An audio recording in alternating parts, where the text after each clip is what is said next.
Tell me why you're here in Oklahoma. Yeah. This is a state that has incredible support. And when I say incredible, I mean you see the lines of people coming in this building tonight. I mean everybody's here, and it's a state that's treated us so incredibly well. 77 of 77 counties we won in 2016. 77 out of 77 we won in 2020, and it's a state that loves Trump. It's a state that loves our family. It's a state that loves my father. It's a great American state, and I want to stop by. I want to say hi, and I want to come here to this amazing event. We're coming off 2 major hurricanes. Yeah. When it comes to FEMA, what would the Trump administration do in terms of changing it, in terms of spending and its operations? Yeah. Well, FEMA wouldn't have run out of money under the Trump administration. You had North Carolina, they got so devastated. Other places did as well, South Carolina, Georgia, and obviously a lot of Florida. And you have Mayorkas come out and obviously say, hey, FEMA's out of money, right? They spent $344 million, and they come out and they say they're out of money, yet you have illegal immigrants that are housed in the most expensive hotels in New York City. 157 hotels in New York City are filled with illegal immigrants. We spent $200 billion on a war in Ukraine. Americans don't see any benefit to that. All it is mass carnage of youth overseas. We spent $200 billion on that, and then you get to see Kamala Harris come out and say that we're going to give $750 as a loan, by the way, to people after seeing their entire houses destroyed, after seeing their homes knocked out by mudslides, their houses are being washed down rivers. And she comes out and says that people are going to get $750. It's a disgrace. Mayorkas should have never allowed FEMA to run out of money. We as a country should have reserved money for natural disasters. Literally, we just had the latest hurricane, obviously, that hit my home state of Florida.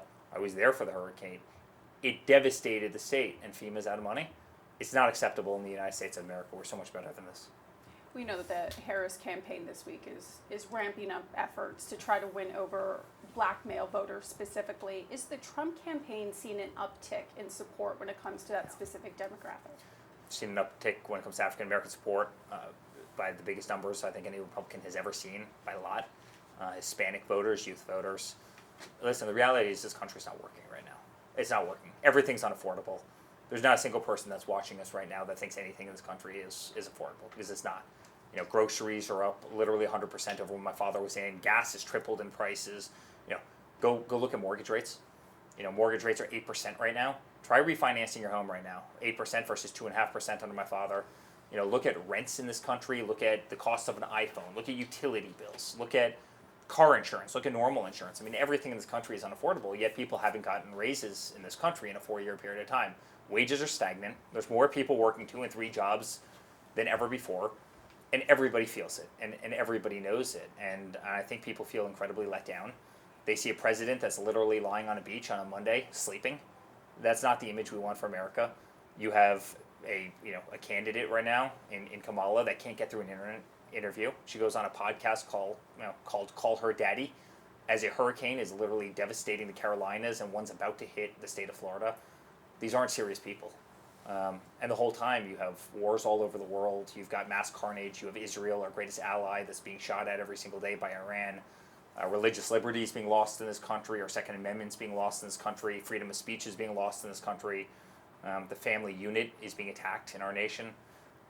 People feel all of this, and they think this is the most inept administration in the history of this country, and it is. And people want change, and they want it quickly.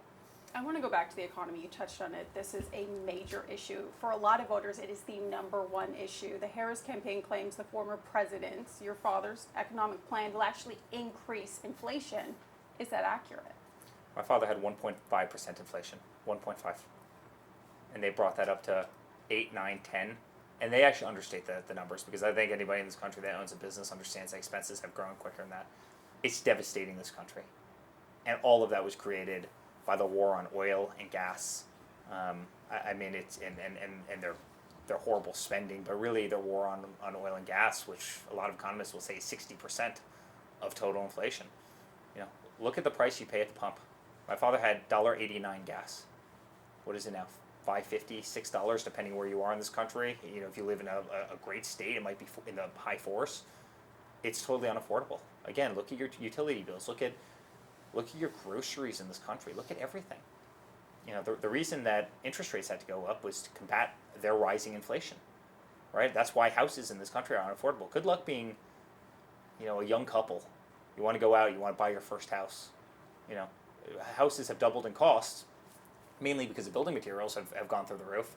And now all of a sudden you're paying 8% interest if you can even get a loan, at all. I mean, it's made the American dream totally unaffordable. It's made home ownership totally unaffordable. And everybody knows that in this country. They feel it, they know it, they see it, and they want to return to kind of American prosperity and American greatness, and we're not at that right now. So where does tariffs factor into all of this, and what would your father's plan be when it comes to those? Tariffs factor in when everybody around the world is ripping us off. That's when tariffs factor in. Try and sell a Harley Davidson. Try and sell a Ford pickup truck to China. They'll laugh at you. They'll leave it on a boat. They won't bring it into their ports. And if they finally do, you're going to pay a 200% tariff. And then you get to hear about people talking about how we want, free trade. And that's not free trade. They're not taking any of our products. They do that on purpose because they don't want to help our manufacturing in this country. Yet they import all their garbage into this country, and that means that American workers lose their jobs. So my father loves free trade, but the problem is we don't have free trade in this country. No one's been watching it. People have been using us and abusing us. Every ship comes into America and they're full. And when they leave empty. They fill up again and they're full. And guess what? Every single one of those ships that leaves empty, that's American jobs. That's American jobs that, those are American factories that have been shut down. Those are American jobs that are gone. I can't tell you how many factories I've walked in this country over the last 10-year period of time where it's a chain link fence, around a big parking lot. No lights are on. The grass is overgrown. They don't make anything. The buildings are empty. They're totally lifeless. We've lost our industry because of stupid policy. So my father wants to bring back manufacturing. He wants free trade. If anybody wants to use and abuse us like Mexico, he's going to take action. He'll do that in the form of tariffs. If you think that John Deere and other big companies are going to move their plants from the United States 1 foot south of the southern border, make the same product there using, cheap non-American labor, only to send their product back into the United States, that's not going to happen under my father. How quickly could we potentially, sorry to cut you off there, how quickly could we potentially see tariff proposals if your father is reelected? Instantly. And it'll have an immediate effect because those people who are thinking about moving their companies out of the country will not do that. The other thing you're instantly going to see is no tax on tips, no tax on Social Security, and no tax on overtime. And he wants to lower the general tax rate in this country to make the United States the most competitive business environment anywhere in the world.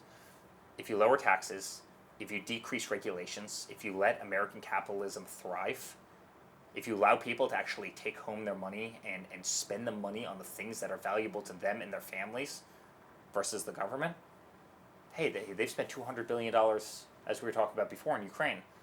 Do you think you could spend that money better, or would you rather see $200 billion go over to see cities be literally turned to dust and rubble? And every American will answer that question the same way. Our government spends like drunken sailors. They don't put this country first, hence the reason that those victims in North Carolina are getting $750 while, terrorist nations around the world. Obama sent Iran $150 billion. A country that chants death to America. And we're giving $750 to people after they see their whole life destroyed, ruined, washed away. We've lost our mind. We've lost our mind in this country, and that's why we're going to win the election in November. People are sick and tired of the nonsense, and everybody knows that we're at a loss. We don't have any common sense anymore. We're going to have to cut it. Can I ask one more question? One more. What is it going to take to win on November 5th? Yeah. With literally people showing up is everything, and people will.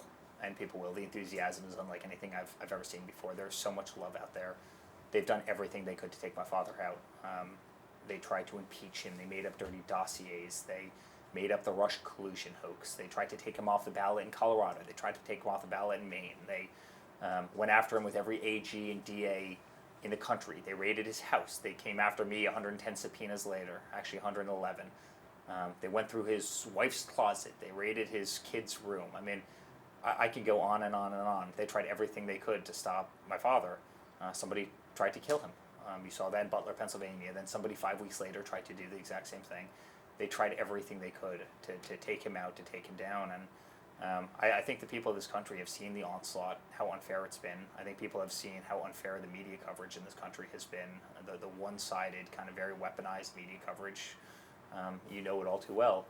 And I think people are rooting for somebody who's really sustained all of that, battled through all of it, made it through all of that, and still wants to stand up and say, fight, fight, fight, fight for the United States of America. You know, keep America great, put America first. And so people have to get out to the polls, but I think we're going to do beautifully on November 5th.